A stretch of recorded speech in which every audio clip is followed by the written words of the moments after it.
Hey, good morning, good lunchtime, good evening, whatever it is, wherever you are. And we are all over the world today with a bunch of special guests. And, another day, another dollar, another change of scene and look and feel for the vertical show, and completely different from what we've previously had. But to start with, I just thought I might try a little bit of green screen and moving about, and perhaps bringing my guests on in the background there with a little bit of a magic move. And we have in fact got Alec and Fuljens in the background. We'll be introducing them in a minute or two, but I can bring them on from behind that little scene there, or hide them away and make myself a bit bigger, or potentially just move myself around the screen, or disappear totally and then reappear as myself and my evil twin doing a product launch. So if I face that, I can lose my hand off the edge of the green screen here. So don't want to be doing that. But without further ado, and that's just me testing to see how big I'm going to look and on the phone, and how clear I'm going to look on the phone, I'm going to hand over to my co-host Neil, who's going to take you through what we're actually doing and how we're doing it here. And in the same time, that gives me 1 minute to change my microphone and go and sit down and change my camera and things like that. So Neil, if you're ready, it's over to you now. All right. Thank you very much. I'm going to do this in 20 seconds. That'll really mess you up. So what we're doing is we are actually creating a show here in Ecamm Live, and we're doing it in the 9x16 vertical format is what we're doing right now. And we're actually on a Zoom call. So Alec, Fuljens, Martin are all on a Zoom call at the moment, and the guests have come in via Zoom. So we've added all those guests, as you can see, in a moment. And then Martin will have the task of assigning all these Zoom participants to camera placeholders within the Ecamm for Zoom production, of which we've got the three of us today, including Martin. And then after that, we're pushing all this out via Restream. So we're using Restream to multi-stream this channel to various sources, and it's going to my YouTube channel, my LinkedIn, Martin's LinkedIn channel, and Martin's YouTube as well. And we're doing that via the Restream pairing. So that's what we're up to at the moment, and that's how we're pushing all our sources out there. And yeah, over to you then, Martin. And I can hear a little bit of echo in the background, so there's some slight that going on there. Somebody can mute their self. Somebody may have the speaker on. That'll be Henrik, I think, just needs to mute. Yeah, Henrik, could you mute your... Or the host can mute. There you go. All right. It's very weird hearing myself, but hello, everyone. Hello. So yeah, it is a good morning, good evening, good lunchtime, etc. today. So I know that for Fuljens it's 8 in the morning. Myself and Neil are having lunch in Portugal and Edinburgh at about 1 o'clock, and Alec's having his dinner, or has just finished it, at 8 o'clock in the evening. So we are all over the place, and we've got loads of people joining us. So I'll have to flick through my list of people joining us, because we see whether they're. I always wonder whether things are going to appear in the right place for those placeholders. But thanks, Eden, for joining us. It looks like Saeed's joining us as well.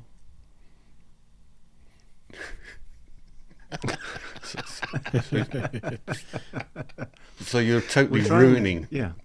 You're ruining his life, actually, at the moment. So, we really appreciate you joining. That's great. Even if we are being a little bit ubiquitous at the moment, we're trying to push our live streams out all the time. But there you go. So I clearly need to get rid of my microphone angles on the green screen version of things. It was driving me a bit mad as well. But I had rather than use labia microphones, I've got a little Shure MV88 microphone. I thought I'll give that a go as well. So that was interesting to try that out anyway. So thanks for joining us both on this slightly mad vertical show. We've got a bunch of questions for you to go through, and this is the bit where it's very easy for me, because what we do is we just switch to the view which has got the question. I read out the question and then everyone else has to answer it. So given that we have the whole, I guess, world of shorts and things like that, if we're live streaming to LinkedIn, how long should a stream be? And bear in mind, we're going to be going on for anything from 45 minutes to an hour and repurposing the content. So thoughts, please, Alec. I would say the ideal length is 45 minutes to an hour. Yeah, of course. I guess it depends on what you're talking about. You know, I don't have a fixed thing for my live streams. It just depends on what the topic is. So like today's was just about an hour actually, but then I've done some where it's like a deep dive into something or other that might have gone on for, you know, like a couple of hours, like a huge roadcast. Or in fact, when the Rodecaster Duo was released, I did a 2-hour stream about that. So I guess it just depends on how long it takes to cover the content, really, if you're doing educational type stuff. And I will also add that in addition to the content, it also depends on the content creator, because you can probably go live as long as you want. I agree with the idea that it can be anywhere between 45 minutes to an hour. And sometimes, like my streams can go a little past an hour, maybe an hour and 20 minutes. But I know other creators who can go upwards to 3 hours, and I'll watch the entire thing. So again, I know somebody said that your vibe will attract your tribe, and that's what it is, because there is a market for that. There's an audience for longer versions of streams, and because they're vibing with you, they're here for you.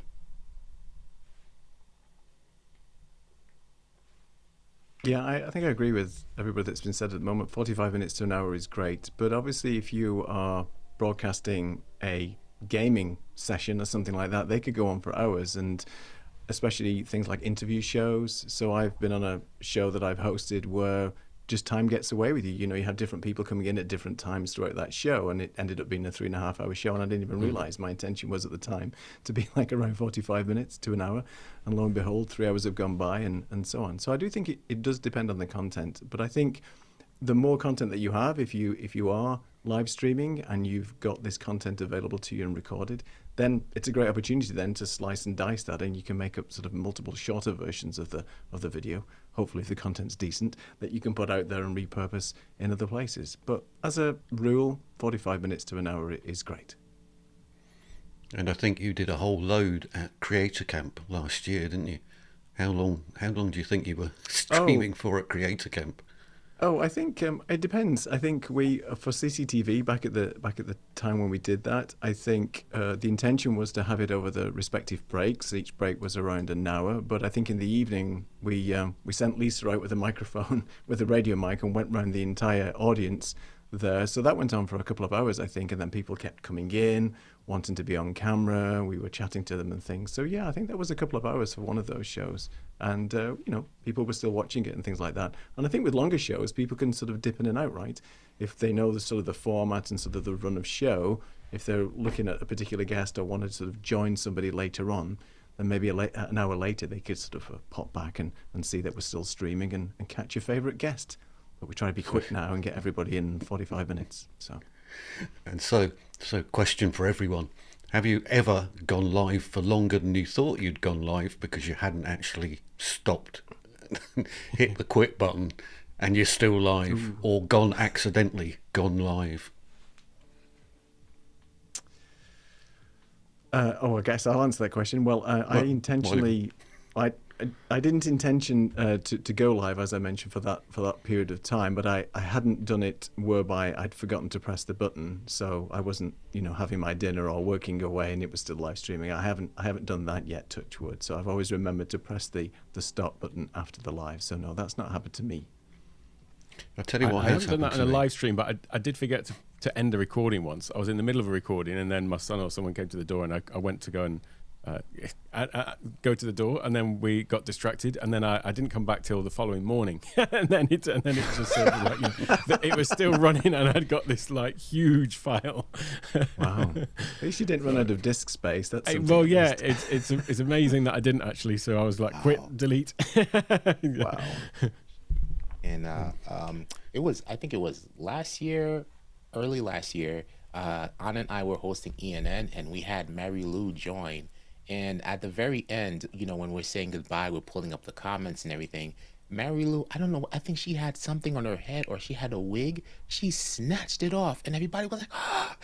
And we ended, we ended the stream like that. But then Wow. once we ended the stream kept going. It cuts back to like our scene and we were just, and our energy was high after what Mary Lou did, and we were just like all talking about it. And then we noticed that the chats were still going on. We're like, and people were like, you're still live. So luckily we didn't say anything too crazy, but Pretty cool. We've no great reveals like that today. Don't worry. We're Nothing quite that wigs bad. off or anything. No. right. We don't have any wigs today. No. I could take my hat off. You don't know what's under there. Yeah, we've never seen what's under there, Martin. We don't know. Nobody knows. I need a haircut. I need a It's another haircut. hat. He takes it off, and there's another hat there. It's like one of those Russian dolls, Exactly. So Val has actually done that, it would appear. One of the worst ones I've done actually was when I was hosting the Ecamm Live talk-through, i.e. the sort of walk-through Friday session. Paul had just sort of sent me the link and said, right, you're on the admin group now. And so I'm sitting there looking at this, and there's like 40 different streams scheduled. And I never have 40 different streams scheduled in advance. And then at one point I was playing about an Ecamm, and I thought, oh God, have I just cancelled Katie's show or taken over Katie's show? And apparently if I'd pressed the wrong button, I would have taken over Katie's live show, and I would have been suddenly unaware, but on camera live streaming on the Ecamm channel. So Didn't Doc do that with ENN once? I think. Didn't he go? Yes. He pressed the button, and then suddenly ENN was interrupted to bring you this important news flash from Hawaii. Yes, Doc And he didn't accidentally realize it. clicked resume broadcast, and then we were freaking out because we thought that it was our YouTube feed that just cut to Doc. We didn't know that it was actually happening in Ecamm. Oh my! It's like somebody's just taken over. Oh my! Yeah. Oh, it's really funny. well, that brings a nice segue to this question then. Where should you stream to? Now, what I mean by that is we're currently streaming obviously to LinkedIn and to YouTube, and there are reasons for that, for going to 2 different places. But also this week we've had a look at the difference between streaming live to LinkedIn personal pages and streaming to LinkedIn live company pages. And there's quite a lot of differences to note. The first one is that you get the ability to get people to fill in a registration form on the LinkedIn company page, which means you can then get them to sign up for newsletters and future communications and things like that, which you don't get if you're streaming just to the personal page. Also, what we've found is that when you have finished your recordings on a existing personal page, if people go to you and then try and find that recording again, they have to scroll all over the place, and the recordings are not necessarily in the right order, and it's all a bit of a mess. But on the company page, there's a videos tab, and it will show latest videos, up and coming videos, all historical events as videos. So much more of a sort of YouTube-like experience in terms of going and looking for something. So I only ever go live to LinkedIn or to YouTube, but should we be going live in this vertical format to other places? I would say in vertical format to the vertical platforms for sure. Yeah, I mean, obviously primary channel is YouTube.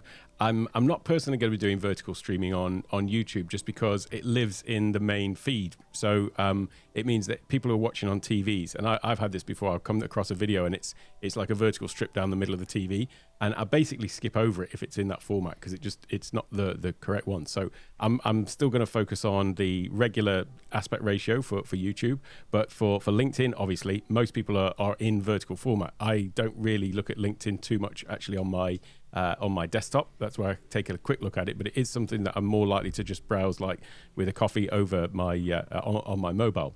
But with the vertical formats, I intend to do more of that on Reels and also TikTok as well. I have become a bit of a fan of TikTok, having dismissed it as not something for me early on, but I've just found the algorithm is so tuned to giving me what I'm looking for. And I've found some amazing people through that, like Rory Sutherland, for example. The chairman of Ogilvy Advertising, and I found him through TikTok. Binge watched a load of like little clips of him speaking, and then went out and bought all of his books. So people do make that transition from short form content to that, and the same as watching live streams on that as well is something that I have done as well. So yeah. Keeping the format to the format of the platform, I think is what I'm going to be aiming to do more of. I totally agree with Alec, and also going to the different platforms, TikTok, YouTube, and Instagram, LinkedIn vertical will help you get an understanding of what type of content is there and what you see that's resonating with you on each platform. For example, there's stuff that's happening live on TikTok that I see only happening live on TikTok. I wouldn't see that on YouTube shorts live, for example, on LinkedIn, right? And then whatever resonates with you the most. Think of it as you're shopping around for like a new office space, or you're shopping around for a new studio. Like which place resonates with you best, and probably lease one for a month or two, and just test out the different waters and see what you prefer, because each platform has different features and whatnot. It's not just vertical video, so definitely shop around. Yeah. I think to your point is spot on. It all depends on the audience as well. So I think different people consume the material on these platforms differently. So maybe if you go into TikTok, you're looking for a particular type of video. I mean, cat videos for me, obviously, but things like that. People maybe just be going to TikTok looking for a particular thing, but obviously there's the shopping now on TikTok. There's all kinds of things that you can do to Fuljens' point. I think to your point, Alec, around having this vertical format on YouTube, we're going to be appearing in the YouTube Shorts feed now as we're doing this, and as we know, that's a little bit like the Wild West. You never know who's going to pop up on there or what's going to happen. But I think because we're in the vertical format, it's a lot easier to repurpose what we're doing right now and then pushing it out to the likes of Instagram and other places. And Instagram's another platform. It's a little bit trickier, as we know. There's a few hoops to get through to actually go live on Instagram. There's a lot of people do that. But I've been looking at Substack as well, where I've got my newsletter now and things, and Substack are really pushing and doubling down on video content. They've just introduced the fact that you can go live now from your phone via Substack, and they're going to be, I think, pushing out the RTMP keys to be able to do that via a browser or a third-party encoder like OBS or Ecamm in the future. So I think, to your point, find the right platform that where your audience is, and there's nothing wrong with, as you said, just try and push out those videos to start with for the first 3 months. Do a test, see what type of response you get, see if you can grow your audience that way. Let's not forget there's Rumble as well, there's Kick, which is, you know, primarily for gamers. There's so many platforms that you can stream to. And as you can see in the comments, there's also MySpace. So let's not forget about that. I always thought actually that in terms of LinkedIn in particular, this would be a great platform in vertical for people like recruiters, because LinkedIn is such a recruitment platform. If you were going live every week and talking about the location of a job and the specification of the job and who you were looking for as a recruiter for that role, I think that would be a great way to consume stuff on LinkedIn. If you're looking for a job, then why aren't more recruiters popping up in vertical and telling you all about the jobs and having a little video of the city they're in, and, you know, maybe a walk around of the office? And similar for real estate as well. Exactly the same thing. There's plenty of room on this format to do a little video walk around an office or a property of any sort, plus swap around the position of the video and then the person's face, and, you know, just move things around. I think there's a lot of potential for those particular formats. Saeed says, so recruiters can now ghost you in vertical format. They were probably doing that anyway. So how do you repurpose content? And I know this is a good one for Alec, because I've seen him doing it a lot recently. And I know it's a good one for Neil, and I know it's a good one for Fuljens. And I know I don't bother doing it because I just reach out to somebody else to do it for me. Alec. So I don't really repurpose content, because I figure it takes me as long to sort of go through and actually find the bit and, you know, clip it out and do whatever needs to be done with it, as to just actually record it. The beauty of Ecamm having vertical format is that you can just sit down and record something. So I'd rather go back and like look at those points, and also the repurposing software like the AI tools. I certainly haven't got the time to go through and manually do it, to like look at, you know, which bits I want to take out.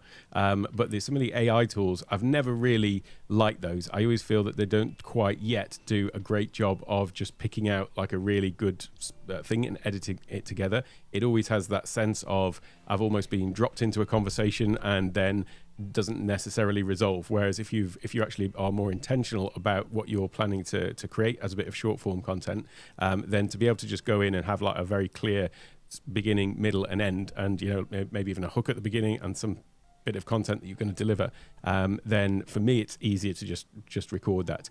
One of the great recommendations I had for there's one of the big repurposing tools, I forget what it's called now, one of the AI repurposing tools though, where it was actually Stephanie Garcia mentioned this, which was one of the great ways to use it is actually put other popular content, not necessarily your own videos in it, but put other popular content in it, because one thing it does is it goes to find the things that it thinks are going to make the best pieces of content to repurpose. But then rather than repurposing other people's content, it's basically just finding the good parts out of, you know, another piece of content that you can then go and make your own, like, just recorded piece about. So that was a really interesting way of doing it. But I'd be more inclined as well to just do that with my own stuff and find like the part that I want to make and then just record it again. Which apparently is exactly what Valerie's telling you to do.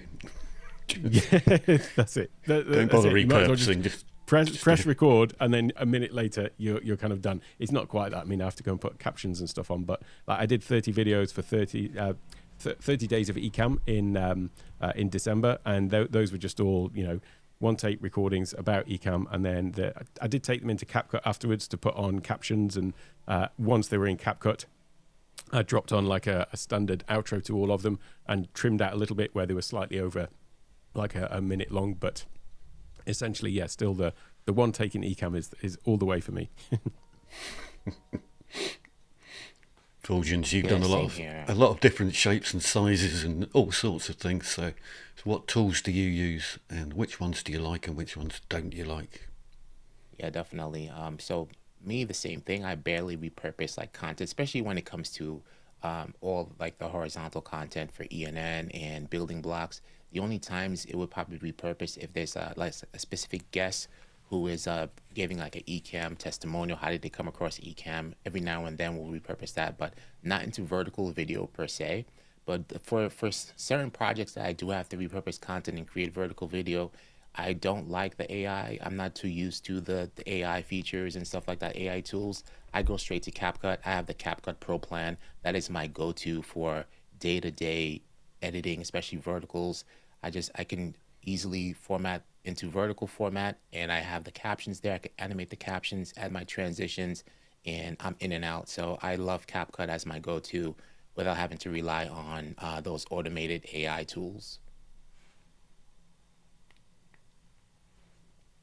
So I think what we're talking about for the AI tools, a few people have mentioned it already in the chat, is Opus That's Clip. the one. So I started with Opus Clip, and I've got a few clients that want me to help them repurpose some of their content. So namely, it'll be interviews, podcast type interviews where you've got a side by side and things like that. And I would say, 60% of the time, to Alex's point, it does sort of work, but it is like dropping you into the middle of a conversation where you think, well, hang on, what was the context of that? Like, so then you have to fiddle around a little bit and get that to work. And there are some decent editing workflows within Opus. So I will use Opus really to take some of the content that I've either created or maybe some content for the clients just to see what it will pop out. But I love the idea of it being used as almost like a marketing tool where you can then look at the virability, if that's the right term, that it suggests of particular other people's videos. And my go-to recently, though, for doing vertical clipping and just finding good points has been Descript. Even though I do have a love-hate relationship with Descript. When I first started using it, it was very clunky. Then it suddenly got better. Then it went really downhill off a cliff and got horrible where I couldn't use it and didn't use it for 6 months, even though I was paying for it. And then recently they've made some really interesting updates whereby it's got a lot more reliable. It doesn't crash as much. I use it now in the web UI instead of the application. So the web-based version of Descript is really good. So that's great for the captions. There's templates that you can save. And the fact that I really like editing using text. It's a lot more intuitive for me to find those clips. You can find those little parts that you make notes on and think, oh, that would be an interesting sort of clip to use. And I like the fact that you can edit that. And I just wish Final Cut would just include the text-based editing function instead of having to go to something else. Because DaVinci has it, Adobe Premiere has it, and others. So please, Final Cut, if you're listening, which you won't be, but if you are Apple, just please add this feature. It seems to be a non-brainer. But anyway, for me, Opus, Descript, and if I have to do any serious editing, I'll throw that into Final Cut.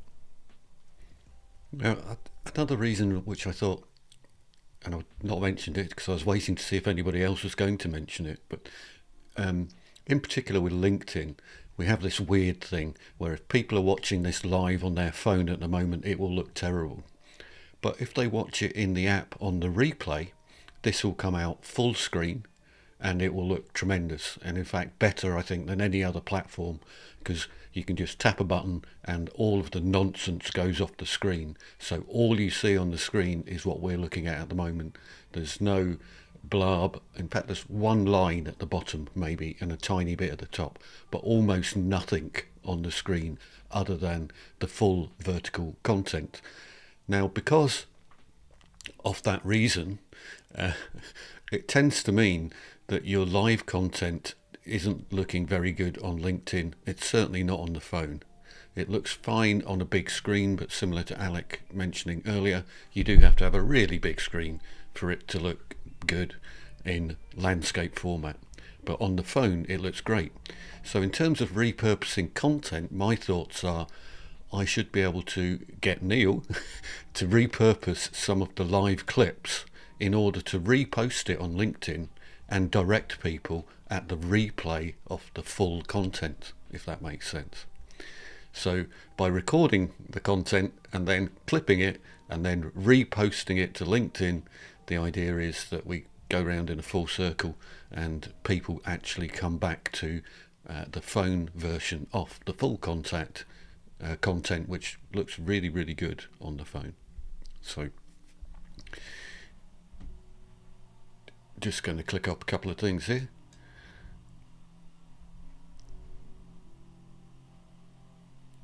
So you mentioned, Saeed, that you realised LinkedIn changed how vertical formats are shown. All right, some slight adjustments. I don't know whether that's a very, very, very recent thing, but I'll take a look to see if there's anything changed I think recently. there are, Because I I think remember. there's Go on, a sorry. very slight adjustment at the top and the bottom of the Okay. screen, but yeah, very slight indeed. And thank you, Brian, for joining us all the way over from Canada and looking in vertical format, and says it's looking good. So thanks, Brian, for joining us. Now, So Brian's on at LinkedIn. this point, On the vertical, it looks fine. That's interesting. I have to see what is. Are you just interested, Brian? Are you looking at this on the phone, or are you looking at it on the sort of browser, just the normal thing? I'd just be interested, because maybe we're not aware that LinkedIn's now made everything look good on vertical live. Well, And this would be we a do first, think- but I don't know. well, we do think that is going to happen at some point. Right, They're at some definitely point. pushing the vertical side of things dramatically. Right. So at some point, being as they already have the capability to regurgitate the video content and send it out again in full screen, you would assume that at some point we will be able to go live, and in particular maybe even to a company page. Maybe Right. LinkedIn like to monetize things. Now they belong to Microsoft, and they already have a number of options that you can pay for on a company page to give you higher visibility and further reach in terms of touch points for your end audience. And if you think about it, they've got a fantastic profile for every individual on LinkedIn. They know all about you and exactly what you're watching and what you are commenting on, and they know your full background profile and where you live and what software you have, and they a massive amount of detail on you. So it's actually, in terms of profile, for them to be able to reach out to exactly the profiles you're looking for and then piggyback that into vertical format, as I was mentioning real estate earlier on, well, you target people in a certain area which corresponds to whatever real estate you've got, not the whole of LinkedIn. That wouldn't make sense. So yeah, that's all all interesting stuff.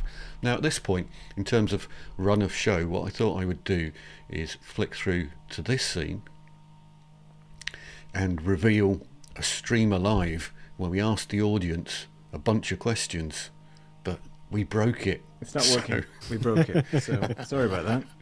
So yeah, sorry about that. I didn't know that was going to happen, but we actually broke it. But what was interesting in the intro to that clip as well, because we're starting to mention AI and different tools and vertical tools, the sort of intro flow that I had, we should go back and show you that again. If I go back to the previous scene, and then we can look at that intro coming in. That was actually created using Adobe Firefly, and the latest version of Firefly, it allows you to either create videos from a description or to put in a start point and an end point picture and then move from picture A to picture B following whatever description that you put into the AI tool. So in my case, to create that, what I have done is put in picture A as the go live logo, etc., and then I type into the description, give me a flowing wall moving through to picture B, which is a pure green screen, and that's what it does. So if I come and play about with this for a second and change the settings so that you can see what this looks like. Normally, that's what it normally looks like. So we normally have the green screen there, and there it's rolling up from one to the other. So let me turn the green screen back on again so I can see people behind the scenes. I've only played about with it very briefly, and it only will give you 5-second clips. There's been some horrendously bad results. So originally I decided I was going to put myself and Neil on one scene and then Alec and Fuljens on another scene, and I just wanted it to transition nicely between the two scenes for an intro video, but instead, what happened was sort of Alec spun round in circles, gained a pair of glasses. Fuljens disappeared into his own jacket inside the screen. My nose grew and Neil's face melted. So I love it. AI doesn't have all the answers for that yet, but interesting to know if you've tried out any of those tools. Alec, first of all, have you tried out anything like that? You know, I don't really use any of the AI graphics things for either still photos or for video at all. Really, I'm just fully 100% ChatGPT. Really, I'm not using many other AI tools apart from that. Except I just talk at length with ChatGPT day in day out, and that's been really powerful. But yeah, but not so much the video editing ones. And have you tried that yet, Fuljens? I'm sure you're going to try it because you won't be able to stop yourself. I've tried it once. So going back to the different type of content we see on different platforms, a while back ago on TikTok, there was something going viral where these old memes from the past, like from Vine, they would start the video and then it would just transform and morph into some type of creepy AI type of thing. And I was like, oh my gosh, this is so cool. There were tons of them like that at the time. I had to try it out. So I just like found a video of a meme and then I forgot what tool it was, but you put in a prompt and said, at this point, then this person turns into a werewolf or whatever the case might be. It was so cool. I forgot what it was, but that was the only time I did that type of stuff. Now, of course, somebody's decided outside this is the perfect point in time to do leaf blowing. So, of course. Was this on your side, Martin? I was going to ask who was doing the gardening, but there you go. And it's an industrial strength leaf blower, petrol driven, and the guy. So You don't nice. know, you We don't can know hear it. how happy I am to hear that sound living here in this cold and the all the snow that we've been having to hear a lawnmower. That is so nostalgic to me right now. So I heard that. I just my mind just went to spring. That's really You know, funny. while we're talking about AI and images, I don't know if you saw this went around just recently, which is it's an artificial finger that you can wear it's got a ring in it. It gives you an extra finger so that you can make your real photos look like they are in fact AI created. That is fantastic because AI has this problem, right, with fingers and toes and things. Yeah. You get an extra finger off 3 or something like that. That's fantastic. An extra earlobe. They're not trying to somewhere. fix AI; they're just trying to fix you. That's great. Yes, Love it. yeah. Right, exactly. This is what you should look like. That's ridiculous. I gotta keep muting myself here, guys. But Neil, tell the guys the story about the AI that we recently were looking at with the monkey.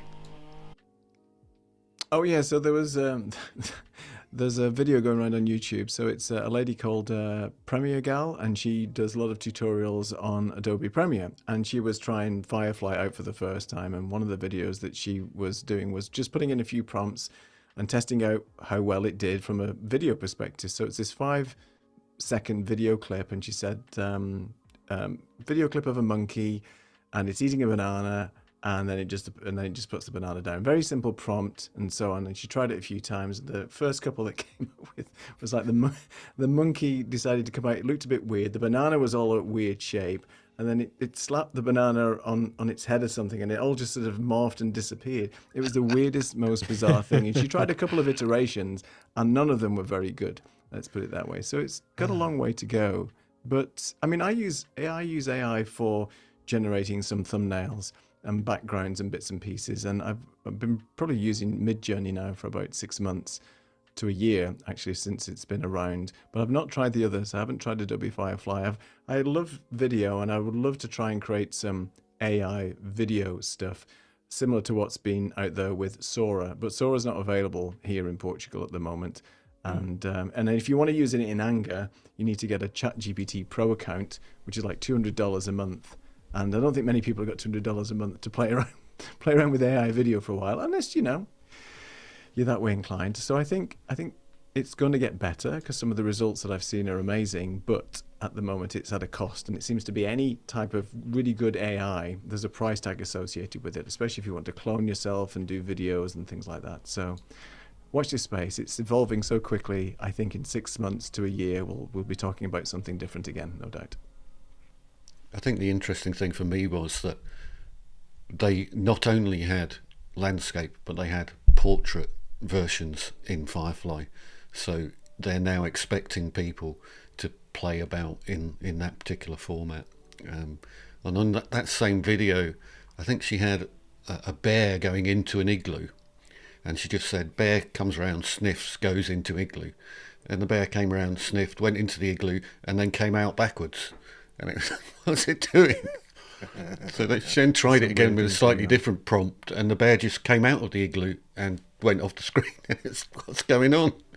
So yeah, I think objects and landscape, definitely not people's faces, definitely not hands. And Neil even managed to create a cat earlier on that had an exceptionally long neck, looking more like a llama than a cat llama, something like that. I'm not sure what it was. Saeed pointed that out to me, and I'm like, no, there's nothing wrong with this cat. Then I went back and looked at the image and went, oh, that cat's looked like it's wearing a snood from the 1980s, you know, where it's a bit elongated. I don't know, it looks a bit weird. Let's put it that way. That one that you mentioned there, Fuljens. It was a karma. It was a cat llama. We've invented a new species. If you go back and watch that video that I sent you, Fuljens, the one that I mentioned where we're all morphing about, just behind you at one point, some sort of little weird, horrible-looking elf appears in the background and then disappears. Yeah. Where did that come from? It literally sort of appears out your shoulder and then disappears. But if you go through that, just freeze frame it, you'll suddenly see. I'm going to have to watch that again now. Where did that weird thing appear from? So, is your computer possessed, Martin? Yeah, possibly. I was just going to ask you, do you have any other scenes that you could bring in a fifth guest if Saeed wanted to join us? But I'm putting you on the spot now. Or I could bring Saeed into my production and we could have a side-by-side split. So that would be very awkward and weird, but I could squeeze him into my production from here as well, if you wanted to, of course. Well, I tell you what we'll do. Talking with yourselves? No. We'll do better than we'll do better than that. I'll create a scene in preview, but what we'll do is run through and just let. Wait a minute. We'll just let Alec tell us what he's got coming up soon. Oh, great. Shameless plug. There we go then. What have I got coming up? It's the Digital Stage Summit. It's in 2 weeks on Tuesday, the 18th to the 20th of March. So we were talking earlier about live streams and the longest live streams. Actually, the way that this works is it is a free event to sign up. There is a VIP pass available where you get access to a sort of backstage in Zoom. But actually, the main event, I'm going to stream to an unlisted YouTube channel, and that's going to be 12 hours a day for 3 days. So that will be my longest live streams, and I just hope that I can stay up for it, stay awake through it all. It is 30 speakers over 3 days, and the themes of the day at the days is that day one is all about the sort of tools and the tech to level up your online sort of video first presence. Then day two's focus more on the sort of on-screen skills, community building, storytelling and things like that. You know, how to actually be on camera, I guess, is the format of that. And then the third day is about how to, you know, take the value that you're delivering through the lens to your audience, whoever that is, your students, or maybe you're using it for sales or whatever. But the third day then is about focusing on just monetizing and growing a business out of it, and not just monetization tools, but also, you know, how to be more productive and how to, maybe leverage outsourcing to get to where you're trying to go faster. So those are the outline of the 3 days for entrepreneurs, content creators looking to just level up their online presence. And as I say, it's free to join. It is the Digital Stage Summit at digitalstagesummit.com. Fantastic. I was going to ask you, are you bringing your guests in then via Ecamm for Zoom? Is that how you're doing the production, or are they? Absolutely, yeah. So Ecamm for Zoom running on one computer. I've got Zoom, a separate Zoom session running on another computer for the backstage. And then there's another one that I'm running into the guest computer, or into the sort of main event computer, which is just going to be bringing in timing and stuff like that. So, and then it will be, as I say, streamed out to YouTube as well from that main computer. and all the audio routing going through Rodecaster, the Rodecaster Pro 2. I'm actually also doing some stuff with the Rodecaster Video as well with this one, because I just want to offload some of the workload from my primary computer. So the all the live presentations will actually go through the Rodecaster Video into the main computer. And so normally I say, if you've got Ecamm, you don't need a hardware switcher, because obviously Ecamm does that. Right. But in this case, I am actually using the Rodecaster Video for my primary and secondary camera, and then also for the like the presentation feed. So it's just going to offload it off the main computer, because it's going to be a bit busy with other things. And I can't imagine what's going on. We'd love to. I don't know whether you're considering doing a behind the scenes afterwards and how you put this together, but that would be amazing if you would consider that. I absolutely am. Yeah. So I'm going to do for the VIP pass. There'll be like a full-on workshop, which will be from start to finish, everything about the event. So how it was set up, the marketing of it, the promotion of it, the platform, the way I'm doing it, rather than using Zoom events, which can be a costly platform to use. Yes. Being able to just use a regular Zoom account and a second Zoom account for that backstage thing, and then I'm hosting it all in Kajabi, because that's where all of my other content is. So I want to just make that, like, keep it within that ecosystem. So yeah, there will absolutely be a workshop on that after the fact, and obviously you're all welcome to come to that. Amazing. Fantastic. Amazing. Yeah, we're looking forward to that. Yes. So we have Eden on the stream commenting in, and he's going to be a speaker. Who else is speaking, Alex? We've got loads of people, actually. There's Doc, Luria, Kat. I'm using first names. I'm assuming everyone knows who I'm talking about. Kat Mulvihill. Yes. Luria Petrucci. Katie's there as well. Who else? James so Hicks. many names. James Hicks. Yeah. Just lots of amazing people, and I can't quite believe that I sort of put out a call for speakers and was honestly a little bit overwhelmed by the response that I got. I sent out an email, and then it was pretty full up pretty quickly. So I might even extend it out a little bit, as in make it a little bit longer. But I just need to be conscious of being able to keep my eyelids open during the event. Do you drink coffee? Well, if you don't, then now it's time. I will be drinking extra. Yes, I will be increasing my dosage for this particular event. 13 Light espressos roast. in a day has never bothered anybody, right? So Yes, that's going to be fine. Well, best of luck with that. I'm looking forward to joining some, if not all of that, if I can, because you're saying it's in the US time zone. Yes, right? it's basically it was going to be 9 till 5, but now it's basically 8 till 7 US Eastern time. So that's not too bad. Yeah, it for me though, that's kind of Yeah, that's basically it's 8 in the night. 8 in the evening till 7 in the morning. Wow. Okay. So yeah. We won't be seeing you for a while after that summit. Then you'll be, I'm gonna take a long weekend, I think. Your after body that. clock will be switching again. So best of luck. Yes, yeah.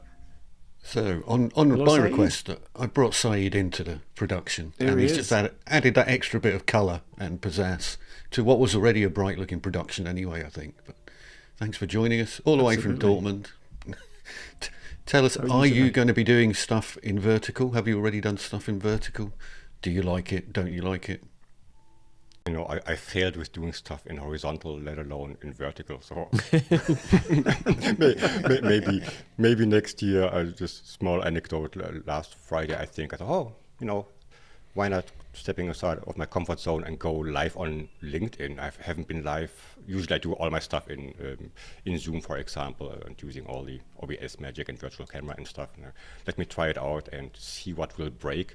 And the thing that broke was after I pressed go live, my whole PC shut down, and it took me like 5 minutes to get it back. And after that, the link changed for the whole live stream. My camera settings were all over the place. Everything looked different, but still, I had like, I think 45 minutes or 60 minutes of a live stream and even a few people watching. Yeah, but vertical, maybe another day. I still need to get comfortable with just streaming into the vault with no actual people around me. I think that's the problem with some of these platforms, is that it does require this stream key unless you're using Restream and there's an API for it. But a lot of the time you have to faff around, for want of a better term, with the stream keys, and they do change unless you create a persistent one, which is not always the best thing as well. So I wish all these streaming platforms, one would have an API, and two would just be integrated with something that you didn't have to mess around with, and it's still a bit of a pain. And any thoughts, guys, on the fact that Facebook is now removing videos or previously live videos after 30 days? I don't know if that affects anybody here too much. I know, Alec, you don't really sort of do a lot now on Facebook, if at all, because it's your sort of ecosystem is Kajabi and YouTube prominently where you put your stuff. But I'm just wondering if how many people is that going to affect? Because I know a lot of people do use groups and they do live streaming to it and so on. So yeah, I don't know what Facebook is thinking. Maybe they're trying to push everybody to Instagram as the sort of video platform, even though it was a photographic platform many years ago. So times are changing, I think, but who knows with Meta? Exactly. It seems like an odd decision. Yeah, it does. Yeah. So I'm just going to flick between scenes here because we're heading towards the end, and I want to say thanks to Saeed for joining us. I'm going to make you disappear now. See you in a bit. Thank you. And what I wanted to do here was just flick over to let Fuljens know, tell us what he's been doing recently and what he's going to be doing in the next few weeks. Yeah, absolutely. So this past week, we launched Ecamm Foundations with Adrian Salisbury on the Ecamm Live YouTube channel. You could check out the replay, which is awesome because I love when we cater this to mostly beginners, Ecamm beginner users, and experienced people. Because when you join these type of broadcasts, even if you're experienced, there's something that you will pick up along the way as well that you didn't know. Just like today, before we went live, we all discovered features, or we're talking about features that we didn't know existed or we didn't know about. So that goes for everyone. It was great. Tons of questions from the Ecamm Live community. That was on the YouTube channel on day one, and then day two we were actually in the Zoom room, being more hands-on, and being able to like take live questions from the audience and being able to like troubleshoot or things in real time. That was excellent. So it's a perfect lead into Ecamm Live Academy, which is actually going to be live in 10 days from now. So if anyone is interested in joining Ecamm Live Academy, check out ecammliveacademy.com to register for that. So that's going to be great. I'm definitely looking forward to that. I love being a part of the Ecamm Live Academy community. I love contributing to Ecamm Live Academy. When I first started Ecamm, or when I was looking around, to transition from what I was using or was shopping around for different softwares like OBS and I think it was mainly OBS and just Zoom by itself. And I was going across YouTube videos. Of course, I came across Doc because I had Sony cameras. But what got me sold into just buy Ecamm on the spot was Adrian Salisbury. I came across his video. He was here, just smiling and just like showing me how easily you could just add an overlay to Ecamm and put your branding. I was just sold right then and there, and it's just been a blessing ever since to work with Adrian. So if you're interested, again, in 10 days, ecammliveacademy.com.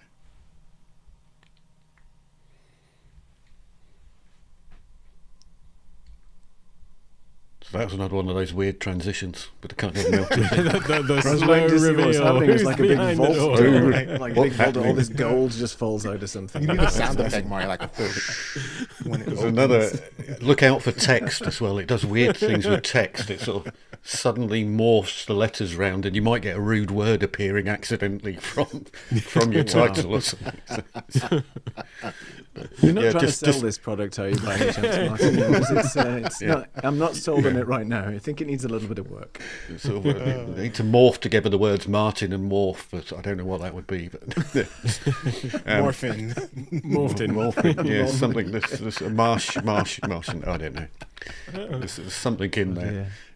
But yeah, just to add to Fuljens' underlining of Adrian, it was Adrian that I first did the academy stuff with.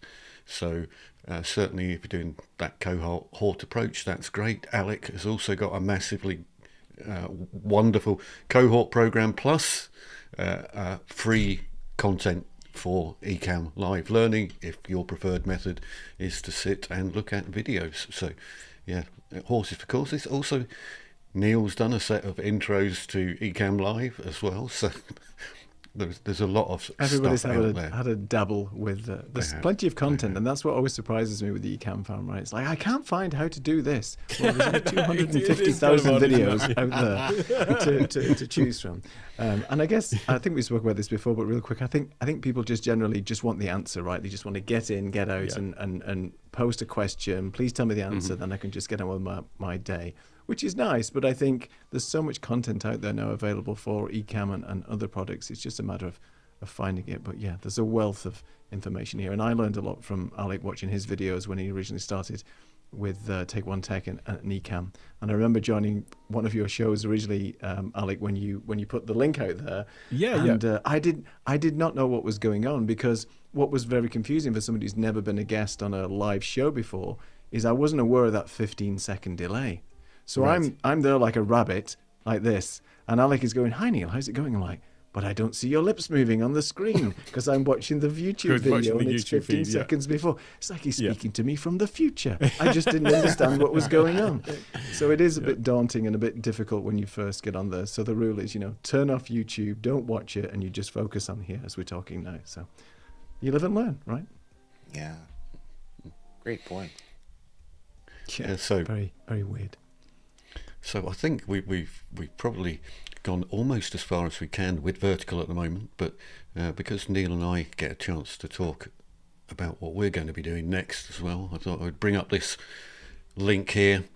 This is my company page now on LinkedIn, which I'm having to backwards engineer from everything that was on there to remove it all out and then put in content with relating to what I'm doing now, which is all of this video content type stuff. So anybody who's watching and is connected to me on LinkedIn, if you can go to my company page and subscribe to the company page, i.e. follow the company page, that would be great, because I need 150 followers on the company page before I can go live to LinkedIn on the company page. So at the moment I've got 5,000 followers on my personal page. None of them are interested in what I'm doing now. They're all interested in my previous business for live events. So that's what they were doing. So now each time I go live, I'm going to be saying, "Could you go to this company page?" Because I need to get my number up to 150 before I can go live and then demonstrate the capabilities or the differences between personal pages and company pages to everybody else. So that brings me on to another question, and this is one for both Alex and Fuljens, because they are two of the best in the business at demonstrating Ecamm Live. If you were demonstrating Ecamm Live and how to use vertical mode, how would you demonstrate it? Because as soon as you go into Ecamm's live demo mode, it's going to look like a tiny little ribbon down the center of the screen. So how would you teach people to use Ecamm in vertical? You mean creating a vertical video itself, or you mean teaching people how to do vertical video in Ecamm? Mm-hmm.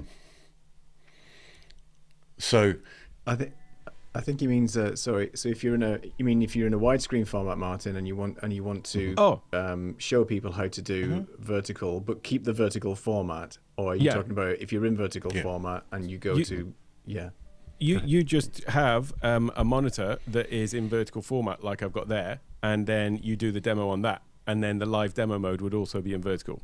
That's how I would do that. So I had Ecamm before we could go live to Instagram and TikTok. I was using the what do they call it, YOLO InStream, which was a vertical streaming third-party device. But what I did was I still used Ecamm in vertical format, and then took the output to the vertical monitor. And then I split that and took that into the InStream. So it's still giving me a vertical output from that. I was basically sending the output to that. But the live demo mode would totally work in that format as well. Wow. Yeah, you could also use two computers, I guess, as well, right? You could use two computers. If you really wanted to show the vertical format, use a second computer, record the screen. Yeah, but I think so. If what you're saying, Martin, is you want to show like all the panels as well, like all the utility windows. Sorry to use the correct term there. If you want to show like as in go into live demo mode, but it appear vertically, then yeah, if you were to do that on a vertical monitor, then the live demo mode would be in the correct aspect ratio, and then you could have like the Ecamm window at the top and the other windows around there to be able to show off like everything that's on the screen. Yeah. What I've done in the past is I would have my MacBook separate, and I'll just bring that as a camera source into my main Ecamm, and not go into demo mode. Just basically show that entire monitor full screen, so they can see the panels. They can see me switching to vertical. I can show them how to switch to a vertical profile because I'm not live on that Ecamm. So that gives all the flexibility right there. I found that to be the easiest. Yeah. I That's think, great. So, I Martin, think you I have to can. buy yourself a vertical monitor now, a camera that will go into vertical mode, a vertical roadcaster. If you make A one, vertical obviously. roadcaster. Only- All this gear. Well, Chris Done. is saying done, and we've done it. We've hit the hour, and we've talked a lot, and we'll I think he was repurpose the talking content. about your LinkedIn page, by the way, rather Oh, than yeah. just, We're all, yeah. we're all following. Oh, yeah, you you've got now 50 on- followers now. We're all- Yeah, We've got I've 50. just followed it as well. Excellent. That's six more than I had before I started the show. So There thank you, you Chris, go. and thanks to everybody else who's just followed. And we'll get to 150 shortly, and be going live on company pages before we know it. But Great. thanks very much for joining us today, guys. It's been great to see you. We're going to do a 1-minute outro, and that'll be us done. And we'll see you in the green screen room. That was a slip of the tongue. Oh, hang on. That's what it's Well, called should- now. Green screen. Yeah, we've hang on, changed hang on, hang on. Yes, it's the green screen room, and I am on. With that, cheerio from Edinburgh. Neil, you get to say Here from Portugal. And we'll see you soon. Alec. Bye from Thailand. Peace from And- NY. See you later.